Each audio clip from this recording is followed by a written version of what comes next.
आप जब कभी भी ट्रेन में सफर करते हैं तो आपकी प्यास को बुझाने के लिए इंडियन रेलवेज की तरफ से रेल नीर पानी की बोतल आपको महज 15 रुपए में दे दी जाती है। और ये तमाम सेवाएं आपको Indian railway catering and tourism corporation यानी कि जिसको हम IRCTC कहते हैं, इसकी तरफ से आपको ये तमाम सुविधाएं दी जाती हैं और कई लोगों को इससे रोजगार मिलता है।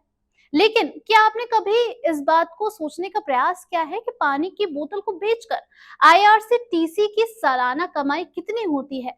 अगर हम आपको इसके आंकड़े बताएं तो आप भी हैरान हो जाएंगे। IRCTC ने चौथी तिमाही के नतीजे अपने जारी कर दिए हैं। उसमें उन्होंने इस बारे में बताया है कि इस बार उन्हें 358 करोड़ रुपए का मुनाफा हुआ है, जबकि एक साल की अगर हम बात करें तो पहले इसी अवधि के दौरान ये जो प्रॉफिट था वो 284 करोड़ रुपए का था।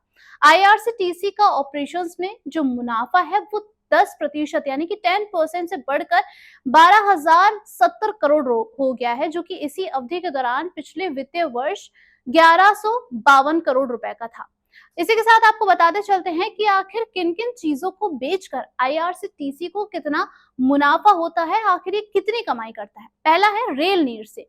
IRCTC ने फाइनेंशियल ईयर 2025 की चौथी तिमाही के जो रिकॉर्ड्स है उस दौरान 96 करोड़ रुपए की कमाई की है। तीसरी तिमाही यानी कि थर्ड क्वार्टर में पिछले साल अक्टूबर से दिसंबर के दौरान इस कंपनी की तरफ से इतनी कमाई हुई थी।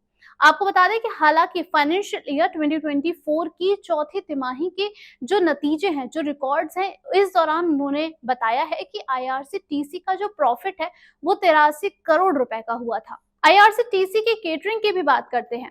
फाइनेंशियल ईयर 2025 की चौथी तिमाही के दौरान IRCTC को 529 करोड़ रुपए की कमाई हुई है, जो कि तीसरे तिमाही में 555 करोड़ रुपए की हुई थी। पिछले फाइनेंशियल ईयर की बात करें तो इस दौरान चौथी तिमाही के दौरान केटरिंग से IRCTC को 531 करोड़ रुपए की कमाई हुई थी। वहीं इंटरनेट टिकटिंग भी इसका एक जरिया है।